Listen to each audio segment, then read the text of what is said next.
United 328 Heavy, downside departure. Have a good day. Clear departure, United 328 Heavy, Mahalo.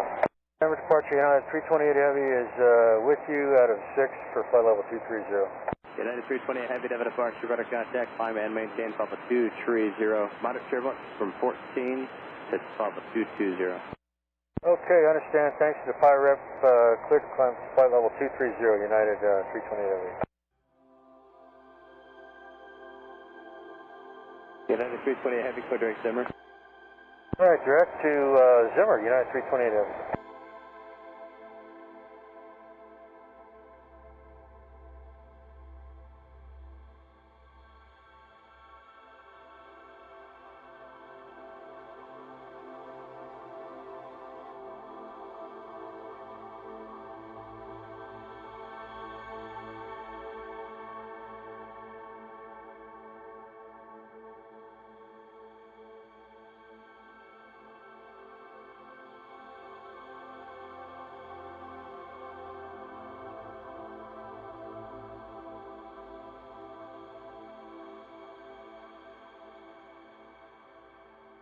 Mayday, Mayday, United 28, United 328 Heavy, Mayday, Mayday aircraft.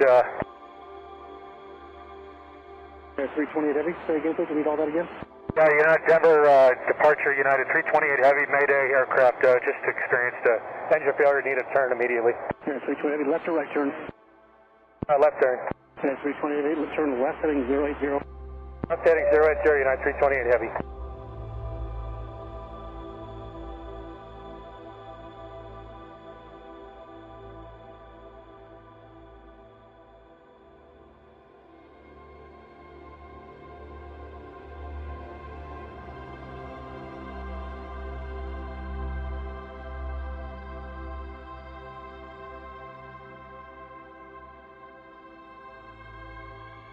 So when the scariest thing you can imagine happens, how will you react? So last year, at the end of last year, we wanted to put together a trip for our family. My parents' 50th wedding anniversary was last November. And of course, we were in the height of COVID. We couldn't go anywhere, but we wanted to go to Hawaii. We have a timeshare, and it's been years since Julie and I visited, and we'd never taken our children. And we thought they would enjoy it, and we invited my mom and dad. And that was not an easy, you would think that would be an easy sell, but my dad doesn't like to travel. My mom will be up for it anytime she can go, but my dad is kind of just a homebody, stick in the mud. And so, but after a few months of talking and convincing, he decided to agree to go. And then my brother, Ty, who's 3 years younger than I, he decided to go with us. And so the interesting thing is this would be the first vacation our little family of 4, my brother and my parents, have done in, probably 40 years, maybe since I was a teenager, and definitely the first time our little family, too, 7 of us, all 7 of the entire Lewis family, was going on a trip to Hawaii. And I remember telling people about the trip that we're going to Hawaii. We're so excited. And I remember thinking, if we can get Troy and his dad and his brother together all in one place, it might be the funnest thing ever, but it might be the worst ever. And so we had planned this trip for February 20th, and we made lots of plans. I mean, we've been thinking about it for at least a year, made all the plans, made all the flights. And of course, Hawaii has the most strict restrictions for COVID, and so we had to take one of those 72-hour tests ahead of time. And we decided to do the one where you get on a Zoom call in front of the lady and you do the thing, and you put your thing in the kit, and you put your kit in the mail. And so we put our kit in the mail that day. It was Wednesday. We left on Saturday. And all of a sudden, we had a little panic attack, like, there's a huge storm crossing Texas right now where the company was, where we took the test. And we thought, are our tests actually going to make it? Because literally a once-in-a-century snowstorm is passing through Texas. Needless to say, our test never made it. And so Friday night, we are scrambling, trying to figure out what do we do for our test. It's like 5 p.m. We're only driving to Denver. And it is mass chaos in the Lewis family. And so we rearranged everybody's flights. We were all going to be on 3 separate flights, put all of us, all 7 of us, on the same flight that left Saturday afternoon. And we all get to the airport Saturday morning. We all do our tests at the airport. We're all negative. Praise Jesus. And so we are ready to go on vacay to Hawaii. So God answered our prayer and put us all on this wonderful flight. And so I can't tell you how great it was to be walking on this 777 United Airline monster plane, one of those that has 3 on the side, 5 in the middle, 3 on the other side, and huge plane, really comfy, it's a nonstop from Denver to Honolulu, and so we're getting on there, just super excited. Our seating arrangements, we all kind of had extra seats next to us. So Julie and Tatum sat in the row in front of us, and then Tatum was on the window. Tucker and I behind them. I was on the window. My parents were a few rows back, and then my brother, all by himself, was kind of on the other side of the plane, on the other side there. And so, we're just pumped.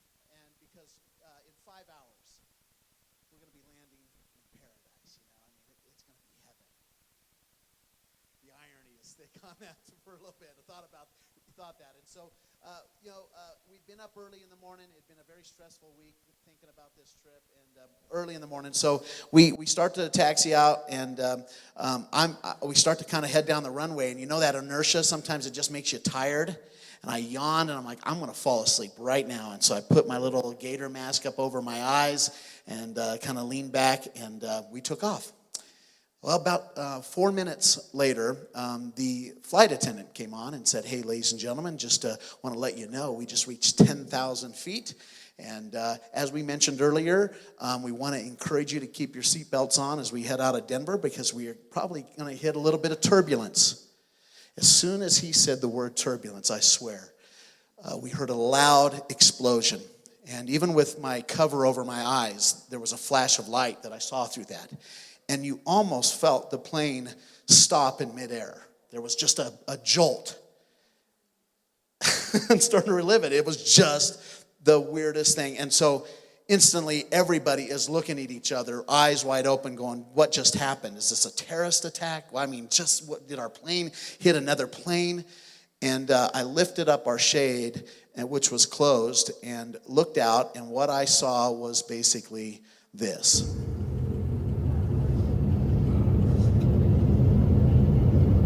Fire, smoke, and pieces of that engine were blowing by my window. And I'm like, this ain't good. This isn't good.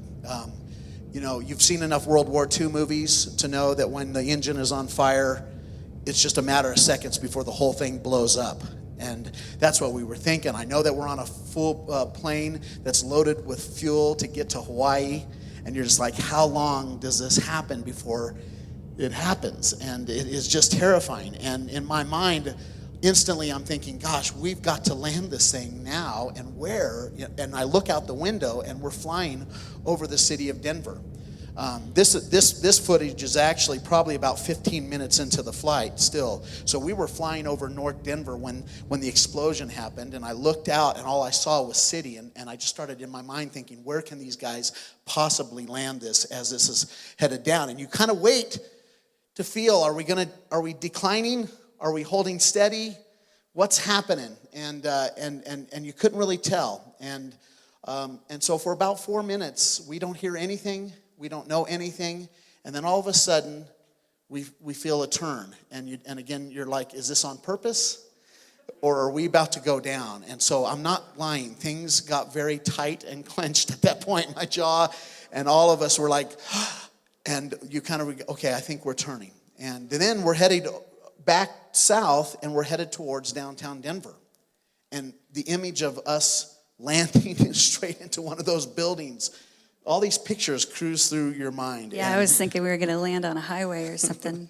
And so after this long silence, this flight attendant was cut off, 3-4 minutes. We don't hear anything. He comes back on and he goes, hey, sorry about that. We want to keep the flight deck open, communications right now, trying to find out what's happening. Didn't realize what was happening until later. They were taking that footage that you saw there was from a person in first class with their phone, and they were handing their phone with this video and running it to the cockpit so that the pilots could actually see the damage, what was happening. And so we just weren't getting a lot of information by the time that they were talking on that. So what's next here? Where am I at? Sorry. Yeah, thank you very much. So then About the time that flight attendant says that message, my brother texts me on my phone, which I thought, how am I getting texts up here? But we're kind of low enough, apparently. And he said, hey, what's going on? So it dawned on me, half of this plane has no idea what has happened. Half of the plane is looking out the windows and wetting themselves, but half of the plane is just kind of watching. There was a kid 3 or 4 seats from me just asleep while this is going on. And so I texted him back and I said, our engine is on fire. It's exploded and it's on fire. And he's like, question mark, eyes open, emoji. And then he sends me a text from the person sitting next to him that got a live text from a news feed that said this: plane parts falling over North Denver. So I can't tell you how terrifying it was to be getting real-time news while we were on this plane and still in the air. And so lots of people were reporting all over Denver at this time pieces of plane parts falling in their yards and falling in parks. Some of them took videos. You might have saw this. Get Josie. Hey, can you grab Josie? So that she doesn't get hit by something.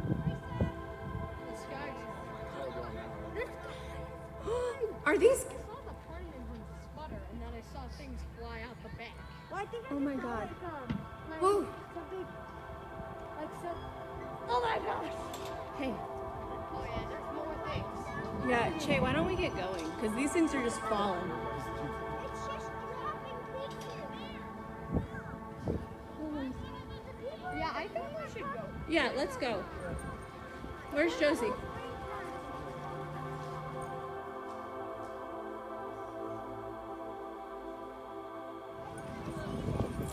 I don't know what it is.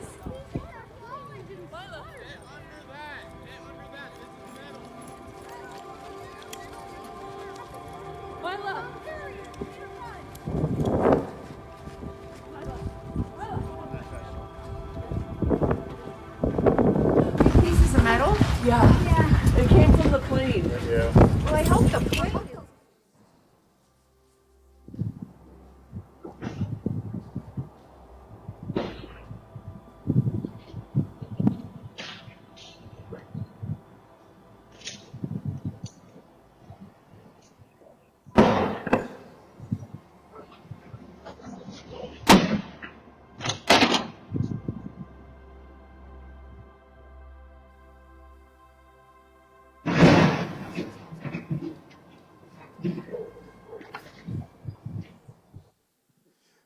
It's a miracle no one was hurt on the ground. Amen.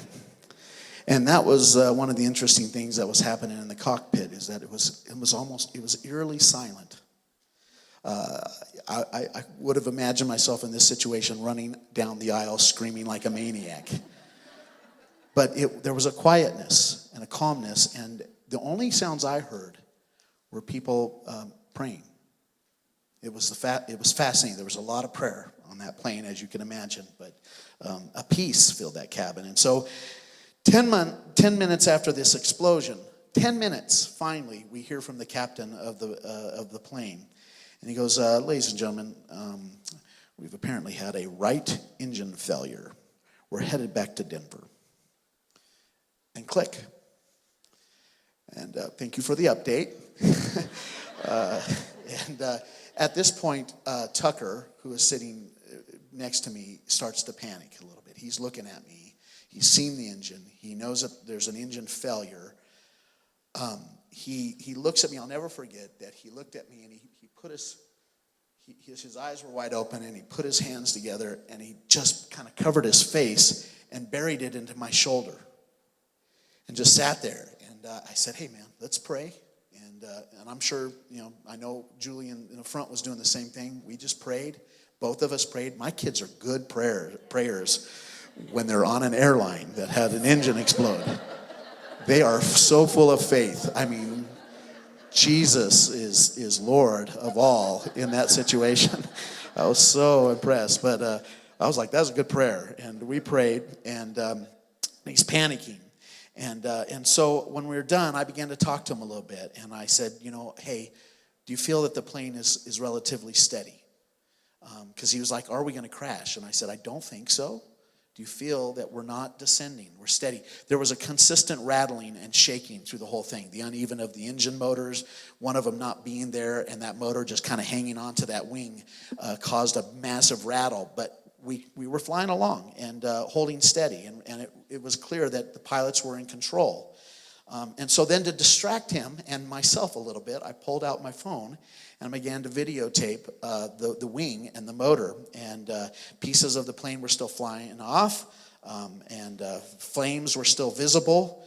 But I was just like, how long is it going to take to get back to Denver? We were 4 minutes into this flight, and we're now 13, 14 minutes into this. And the only thing I could figure out is when you saw that we're out kind of now finally out near Kansas at some point there, we're out over farmland, I assumed that they're just dumping fuel.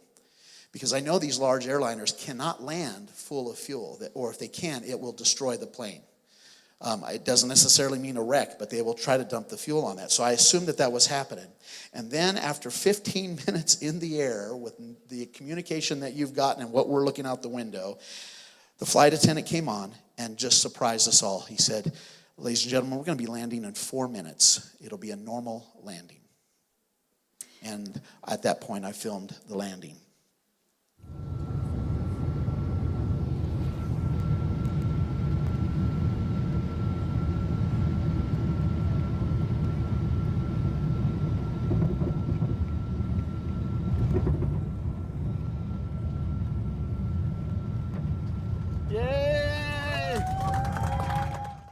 So we finally landed, thank goodness, and we came to a pretty abrupt stop, and we were immediately surrounded by 8 fire trucks. And like within 3 seconds, we were being hosed off because you could still see fire coming off of the engine after we landed. And we're just sitting there, and I'm just in shock. I'm just like, I can't believe that we just went through that. And all of a sudden, I'm just sitting there, and me and Tatum are just kind of like staring at the water on the window, and I hear voices behind me, and I'm like, who's talking? And Troy's talking to somebody, and I'm like, who are you talking to? And so I turn around, and Troy is literally FaceTiming with a news reporter, like within 30 seconds of us landing. And I'm like, how in the world did this happen so fast? I mean, I was completely paralyzed. I couldn't even imagine moving, taking out my phone. But Troy's just back there talking, and he's interviewing the guy.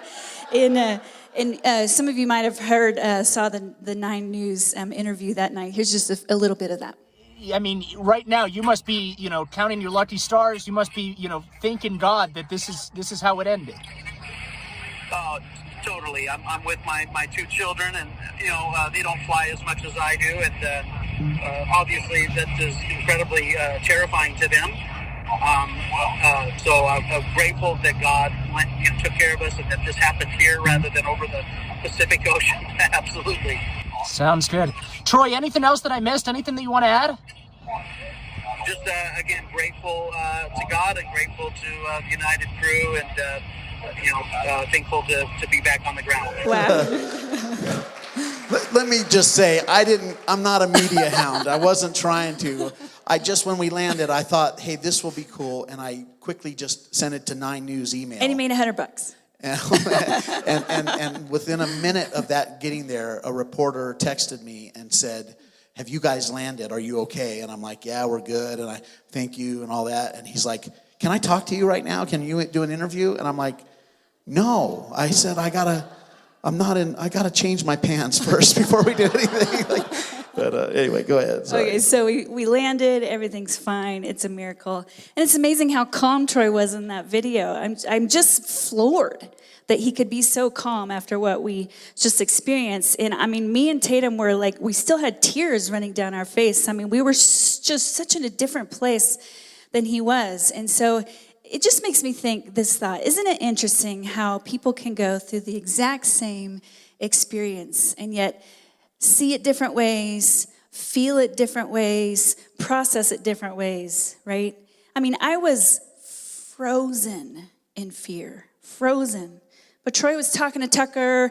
I heard him, the last several minutes of the flight, they're working through it. Troy's explaining stuff. And I'm just like clutching with everything I could to life. And me and Tatum are just like praying down the heavens, we're like anything and everything to make sure that we were okay. And Troy's back there videoing the whole thing. And Tucker later said, "Hey, Dad, that's so not like you. It's something that Jeff Sublett would do."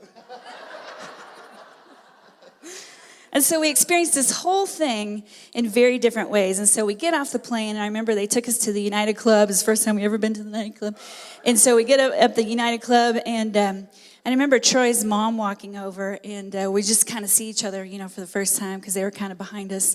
And she comes over, she says, "Well, the next plane leaves in 2 hours." And I'm like, That's my mom. We're going to Hawaii. I mean, she's been looking for it for a long time. And my mouth literally came open like, what? I mean, I'm ready to drive somewhere. Like, let's drive to, North Dakota, like anywhere, it's fine. I'm like, you're gonna do that? And she's like, yeah. And I'm like, I can't do that. And so much so that Troy and his parents and his brother, they experienced it different. It just happens. And so they went on to fly to Hawaii, and me and the kids just couldn't even fathom getting on another plane 2 hours later, much less ever again, right? And so when I think about this whole experience, I can't help but think about this past year. So if there's one word that would describe 2020, it would be fear, right? And so as the whole world has experienced a global pandemic, we've heard the word so many times that it's just become normal, right? A global pandemic. And we've all gone through this whole thing together, but we've experienced it in drastically different ways. And I had this thought, as soon as we landed and we're surrounded by fire trucks, I had this sudden thought, and I'm not the type of person that would say, God spoke to me, I'm just not. But I would totally give God credit for this thought, because I don't think I would have thought it on my own, and this is it. That the fear that we just experienced on this plane, and I feel it right now. It's almost like it runs up my body, and it's like it's going to strangle me. That's what fear is, right? This fear that we just experienced, the terror of not knowing what was going to happen, if we were literally going to live or die that day, is how many people felt and feel about COVID. And I don't know where you were or are on the whole idea of fear around COVID, and it's an interesting thing. But I do know this, that millions and millions and millions of people around the world were and are terrified of this virus, like their engine was literally on fire. So of all the things that polarized us in 2020, like politics, right? People were and are completely polarized by this incredibly powerful emotion called fear. It almost became a weapon that we can use against each other. Like, hey, I don't have fear, you have fear, so I'm going to bang you over the head. And hey, I don't have fear, you have fear, so I'm going to bang you over the head, right?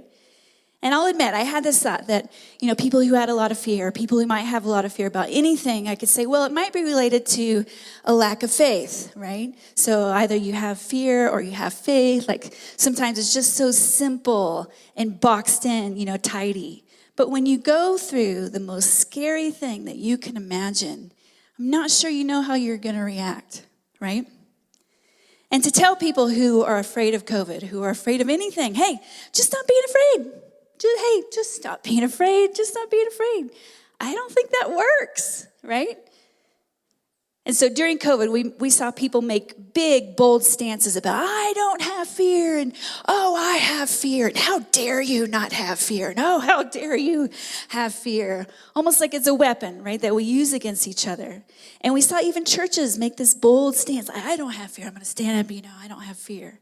And the message almost became too simple and shallow to swallow. And this was the message I heard over and over and over and over. Hey, stop living in fear. Stop living in fear, right? So who's afraid of spiders? Really? Look at these people. Raise your hand. Be proud. The rest of us look at you like, are you serious? But who's afraid of snakes? Raise your hand. Come on. Who's afraid of mice? Oh, come on. I am deathly afraid of snakes, but I'll play with a rat. I'll mess with spiders. I ain't afraid of that. And so I don't understand how other people could be afraid of those other things. But I don't understand how you just don't jump out of your pants when you see, I can't touch a snake. I can't look at one. It's bad, right? How is this that we all have these different fears and different levels of fear? We talked about earlier the three biggest things that maybe we're all afraid of. We talked about dying. Talked about maybe the fear of getting cancer. And a lot of people live their life to avoid that diagnosis. One of the worst fears would be the possibility of losing a spouse or a child. I think there's some things that kind of level the playing field between all of us. Public speaking, that could be one. There are literally thousands of fears. Let me give you a couple of them. Electrophobia. Put that up there if you would. Electorophobia. The fear of chickens. Who's chicken of chicken? How about this one? Turophobia. This is the fear of cheese. I clearly don't have that one, but and who would be afraid of cheese? Oh my gosh. Arachibutyrophobia. This is a real one. This is the fear of peanut butter sticking to the roof of your mouth. It's out there. This is it. Globophobia. The fear of balloons. Is anybody freaked out when you saw that? All right. How about nomophobia? Oh, this one? We're going to go this one? All right. Ready? This word. The hippopotami. What is it? What is it? It is the fear of long words. They got a word for fear of long words, right? Is there any other ones? That's it. Point is that there's a lot of things to be afraid of and that people are afraid of. Here's a few facts about fear. So fear is actually a gift. Like your body is designed to have fear to protect you against something scary. Fear literally protects you. So there's survival instincts built inside of us, and your brain tells us when there's a threat coming so that we can literally be protected. I think surprisingly, we'd be interested to learn that fear starts in our mind. It's not a feeling, it's not a heart. It starts with a thought, a simple thought that builds on top of that. Fear can literally be smelt. Like if you're in a room and somebody's afraid, you can literally smell some sort of chemical in their sweat. Fear is also genetic. It is inborn in us. There are things that are passed down to us. I think that's a little bit where, isn't it interesting? You come around a corner and you see a hose coiled up in your yard. I will jump at that hose before I've recognized it's a hose or a snake. My mind knows it or my body knows it even before my mind. It's genetic. It's built in me. Fear is genetic. It can but be passed most down. fear is actually learned because, of course, we all have different experiences in life, which is almost why all of us fear different things. But I think the thing that we discovered this last year is that fear can be fed. It's hungry. It wants more. It has an insatiable appetite, and it can never be satisfied sometimes. Right. So let's take you back to our plane for a second. So we're in the air. The explosion happens 4 minutes into the flight, and for 18 long minutes, felt like 18 days, we're hovering over Denver, waiting to land. And me and Tatum are just clutching each other. We're, just praying our guts out. I mean, I look over at Tatum. She's crying, and this is the saddest thing. Don't tell her I told you this. But she turned to me and she said, "Who's going to take care of our dogs for the rest of their lives?" Because we were certain. She was certain we were going to die that day. And so she's crying, and all of a sudden I look, this is not funny, but I look over at her, she's crossing herself like a Catholic. And I'm like, where did you learn that? I didn't say anything, but I'm like, hey, whatever works, sister, pull out all the stops. I told our local priest that my daughter became Catholic on this plane. And I said if we'd been in the air another 2 minutes, she might have converted to Islam. So she was grasping at it all, man. She was covering. I'm like, go, girl, go. Cross herself and I heard Virgin Mary come out of her mouth. I was just like, I've never. Anyway. And so fear takes us to places we can't even imagine. So imagine this. We're on the plane. We haven't landed. Our engine is literally on fire. That's our view right there, okay? And if I turn to Tatum, I said, hey, Tatum, you know what? You just need to stop living in fear. How do you think she would have responded? She would have been like, Mom, you've lost your mind. Our plane is literally on fire, right? And someone told us, actually Robin told us that night that she heard Troy's video on the news and she heard someone praying on the video. And it was Tatum. Let's take a listen.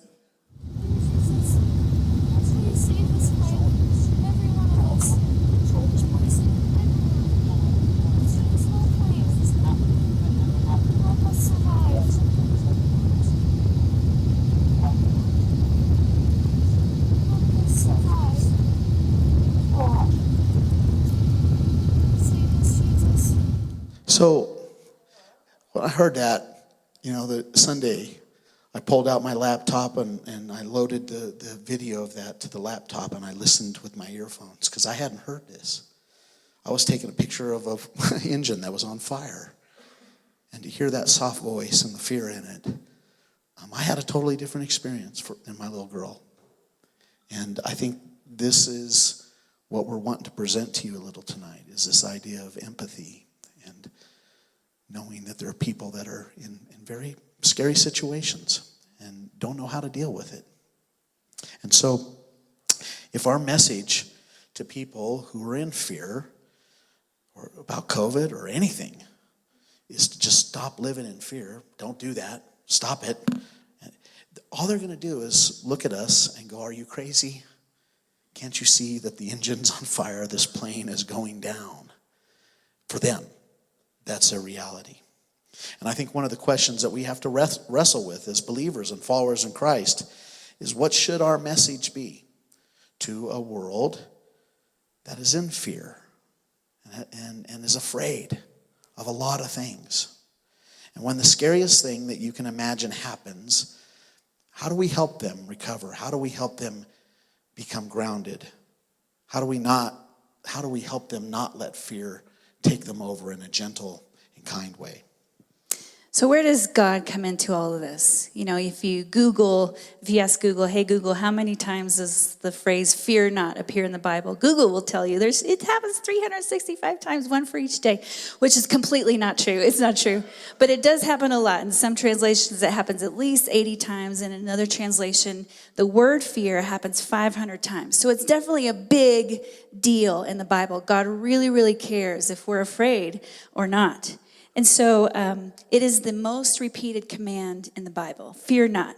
And so how do we actually do that? How do we literally do that? Do we just decide to not have fear? Is it just a decision? Is it that simple? Like, what's the answer? And so that's what you guys are actually going to talk about tonight. We're not going to give you the answer because we're not really sure. We're hoping that you can give us some answers. But this is the idea. If God says, hey, fear not, fear not, fear not, fear not, and you're literally on a plane and it's on fire, what do you do? And what do you say to people around us who are experiencing that every single day? Because when the scariest thing that you can imagine happens, how will you react? Thanks.